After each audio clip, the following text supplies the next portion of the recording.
Salam sejahtera, terima kasih karena bersama dengan saya di Nazilin Unity Channel. Spekulasi menyatakan bahwa Haji Jinor mungkin akan bubar Dewan Undangan Negeri Sabah pada pertengahan bulan Disember ini. Adakah itu akan berlaku? Namun demikian, ada juga yang menyatakan bahwa ramalan itu tidak tepat kerana pembentangan Belanjawan Sabah baru saja selesai dibuat dan ia belum pun diluluskan. Pembentangan Belanjawan Sabah perlu diluluskan di Dewan Undangan Negeri melalui perbahasan-perbahasan dan juga melalui undian dahulu. Dan ianya tidaklah mengambil masa yang pendek. Ia perlu melalui masa yang panjang untuk dibahas lalu diluluskan di Dewan Undangan Negeri Sabah. Selepas diluluskan, barulah peruntukan boleh diturunkan. Jadi ada pengulas politik dan penganalisis politik menyatakan, untuk menyatakan bahawa Dewan Undangan Negeri Sabah bubar pada bulan Disember ini mungkin tidak berlaku kerana menunggu kelulusan Belanjawan 2025 untuk Dewan Undangan Negeri Sabah.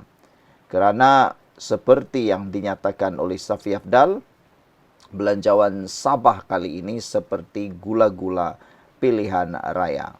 Tapi biasalah, siapapun yang menjadi pemerintah pasti dia akan menggunakan platform belanjawan untuk memancing undi dan juga untuk memenangi hati rakyat.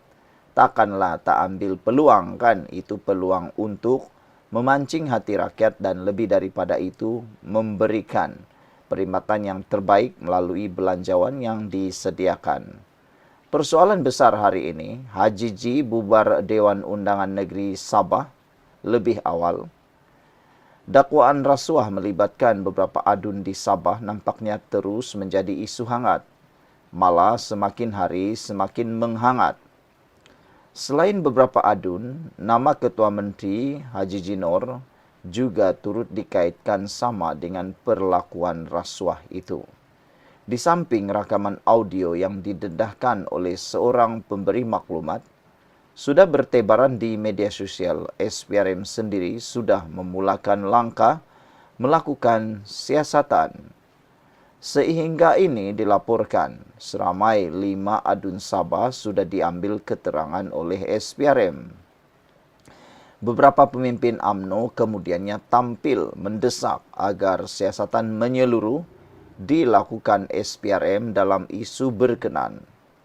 Maksud menyeluruh itu tentulah selain adun-adun yang harus disiasat. Pemberi maklumat yang sebelum ini memohon perlindungan sebagai saksi serta Haji G sendiri mestilah juga disiasat sama. Jika tidak disiasat semua mereka itu, tidaklah menyeluruh namanya. Berdepan perkembangan ini, Haji J menggesa Parti Komponen Gabungan Rakyat Sabah GRS agar meningkatkan usaha melawan fitnah yang didakwanya dibuat untuk menjatuhkan kerajaan negeri Sabah. Sebenarnya menurut penyokong-penyokong GRS dan penyokong Ketua Menteri Sabah, juga timbalan Ketua Menteri Sabah, mereka kata unsur pendedahan ini lebih bersifat fitnah dan ingin menjatuhkan kerajaan pimpinan Haji Jinor. Kata mereka, drama-drama yang ditonjolkan ini makin hari makin ketara, tidak punya cerita lagi. Ini apabila keengganan mereka membuat laporan rasmi, pemberi maklumat dan juga CEO, mantan CEO SMM juga tidak melakukan perkara yang sepatutnya. Kalau benar mantan CEO SMM mempunyai bukti penyalahgunaan kuasa Haji G, kenapa beliau sehingga kini enggan menyerahkan dokumen, data atau maklumat itu kepada SPRM? Walhal rupa-rupanya ada akta dan seksyen yang boleh menghukum pemberi maklumat yang enggan memberikan maklumat. Selain daripada itu, ada juga hukuman boleh dikenakan kalau tidak melaporkan perbuatan rasuah atau perbuatan berkait dengan rasuah yang Anda lihat atau terima. Jadi satu juga dikatakan bersubahat. Berdepan perkembangan ini, HJJ telah menggesa supaya gabungan GRS meningkatkan usaha melawan fitnah. Apa yang saya maksudkan ialah taktik kotor pembangkang serta kuncu-kuncu mereka yang bersekongkol ingin menjatuhkan kerajaan GRSPH Plus melalui sebaran fitnah, pelbagai tuduhan dan pembohongan terhadap kerajaan negeri dan kepimpinan parti. Inilah cabaran semasa yang wajib kita perangi habis-habisan, kerana ia boleh meracuni pemikiran rakyat untuk membenci kerajaan dan kepimpinan parti. Lebih-lebih lagi dalam era teknologi serba canggih, sekarang di mana media sosial dan AI telah menguasai kehidupan seharian rakyat, menurut HJJ.